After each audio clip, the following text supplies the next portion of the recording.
Hello guys, fantastic four മൂവിയുടെ ചെറിയ review ആണിത്. എല്ലാവരും വീഡിയോ മുഴുവനായി കണ്ട് സപ്പോർട്ട് ചെയ്യുക. ആദ്യം തന്നെ പറയട്ടെ, ഈ സിനിമയ്ക്കകത്ത് വേണ്ടുന്നതായിട്ടുള്ള പക്ക കാസ്റ്റിംഗ് ആണ് ഈ സിനിമയ്ക്കകത്ത് നമ്മളിവിടെ നീളം കാണുന്നത്. ഈ സിനിമയുടെ കാസ്റ്റിങ്ങിനെ പറ്റി പറയുകയാണെങ്കിൽ എല്ലാം പെർഫെക്റ്റ് ആയിരുന്നു. ഈ സിനിമയുടെ കഥയെപ്പറ്റി പറയുകയാണെങ്കിൽ ഈ സിനിമ തുടങ്ങി പെട്ടെന്ന് തന്നെയാണ് ഈ സിനിമ അവസാനിക്കുന്നത്. അതിന് ഏറ്റവും പ്രധാന കാരണം ഈ സിനിമയുടെ ദൈർഘ്യം 1 മണിക്കൂറും 55 മിനിറ്റുമാണ് ഈ സിനിമയുടെ ഏകദേശം ദൈർഘ്യം വരുന്നത്. ഈ സിനിമയിലെ മെയിൻ വില്ലന്മാരായിട്ടുള്ള സിൽവർ സർഫറിനെ ആയാലും ഗലാക്ടസിനെ ആണെങ്കിലും എത്രത്തോളം മാർവൽ യൂസ് ചെയ്തു എന്ന് ചോദിച്ചു കഴിഞ്ഞാൽ അത് എത്രത്തോളം അങ്ങോട്ട് യൂസ് ചെയ്തോ എന്ന് എനിക്ക് സംശയമാണ്. പുള്ളിയുടെ ഭയങ്കരമായ ഒരു പൊട്ടൻഷ്യൽ അവിടെ കാണിക്കാൻ സാധിച്ചിട്ടില്ല. ഗലാക്ടസിന്റെ പെട്ടെന്ന് തന്നെ ഡിഫീറ്റ് ചെയ്തു പോയ പോലെയാണ് തോന്നിയത്. എനിക്ക് തോന്നുന്നില്ല ഈ ഒരു സിനിമ കൊണ്ട് ഗലാക്ടസ് എന്ന് പറഞ്ഞൊരു വില്ലൻ അവസാനിക്കുമെന്ന്. ഇനിയും ഭാവിയിൽ ഏതെങ്കിലുമൊക്കെ സിനിമകളിൽ ഗലാക്ടസ് വന്നേക്കാം.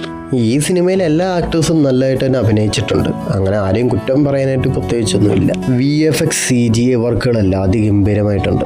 തണ്ടർ ബോൾട്ട് കണ്ടു കഴിഞ്ഞ് ഈ സിനിമയ്ക്ക് പോയവർക്കൊക്കെ എൻ ക്രെഡിറ്റ് സീനൊക്കെ ആകുമ്പോഴത്തേക്കിനും ചെറിയൊരു സമ്മാനവും ഉണ്ട്, അതുപോലെ തന്നെ ഡിസപ്പോയിൻമെൻറ്റും ഉണ്ട്.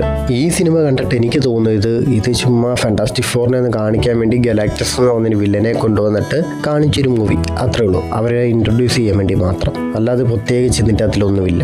പിന്നെ ഫ്രാങ്ക്ലിൻ റിച്ചാർഡിനെയും ഒന്ന് ഇൻട്രൊഡ്യൂസ് ചെയ്യണം, അത്രേ ഉള്ളൂ. പിന്നെ ഇതൊരു മൾട്ടിവേഴ്സ് ആകുമ്പോൾ ഫാന്റാസ്റ്റിക് ഫോർ ഇല്ലാതെ എന്ത് ഡൂം എൻഡിൽ ചെറുതായിട്ട് നമ്മുടെ ഡൂമിനെ ഇങ്ങനെ കാണിച്ചു പോകുന്നുണ്ട്.